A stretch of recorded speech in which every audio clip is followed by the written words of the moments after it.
வணக்கம், welcome to sofa vlog. இன்றைக்கி நம்ம உருளைக்கிழங்கு புளிக்குழம்பு எப்படி செய்யறதுன்னு பார்க்கலாமாங்க. ஆயில் ஊற்றி கடுகு போட்டு பொரிஞ்சதுக்கப்புறமேட்டுக்கு நம்ம பட்டை, கிராம்பு, சோம்பு இதெல்லாம் போட்டு வாசத்துக்கு சேர்த்துக்கலாம். அதுக்கப்புறம் வெங்காயம் கட் பண்ணி வச்சுருக்கிறேன், அதையும் சேர்த்துக்கலாம். நல்லா பொன்னிறமாக வணங்குற வரைக்கும் வணக்கிட்டு அதுக்கப்புறமேட்டுக்கு தக்காளியும் சேர்த்து நல்லா வணக்கிக்கலாம். நல்லா வணங்கினதுக்கப்புறம் இஞ்சி பூண்டு பேஸ்ட் 1 டேபிள் ஸ்பூன் சேர்த்துக்கலாம். பச்சை வாசனை போனோடனையும் அதையும் வணக்கிட்டு நம்ம அதிலேருந்து கொஞ்சம் எடுத்து வச்சுக்கலாம் அரைக்கிறதுக்கு. இப்போ உருளைக்கிழங்கு கட் பண்ணி வச்சுருக்கிறோம், அதையும் சேர்த்துக்கலாம். உருளைக்கிழங்கு நல்லா வெந்து வர வரைக்கும் வணக்கிக்கலாம். இந்தளவுக்கு வணங்கிடுச்சு. இதில் பார்த்திங்கன்னா மிளகாய்த்தூள், சாம்பார் தூள், மஞ்சள் தூள், சிக்கன் மசாலா கொஞ்சம் சேர்த்துருக்கேன்.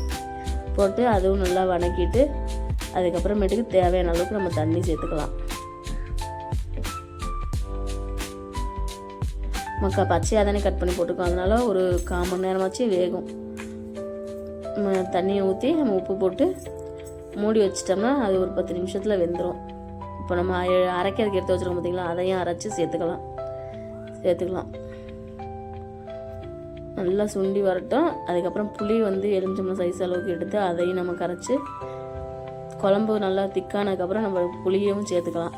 அவ்வளோதான். நல்லா கொதித்து வெந்ததுக்கப்புறம் நம்ம கொத்தமல்லி தூவி அடுப்பு ஆஃப் பண்ணிக்கலாம். சூப்பராக ரெடி ஆயிடுச்சு. கண்டிப்பாக நீங்களும் ட்ரை பண்ணுங்கள். குழம்பு சூப்பராக இருக்கும். ட்ரை பண்ணி பார்த்துட்டு எப்படி இருக்குன்னு சொல்லுங்கள். வீடியோ பிடிச்சிருந்தால் லைக் பண்ணுங்கள், சேனலுக்கு சப்ஸ்கிரைப் பண்ணிக்கோங்க, சப்போர்ட் பண்ணுங்கள். ஓகே, பாய்.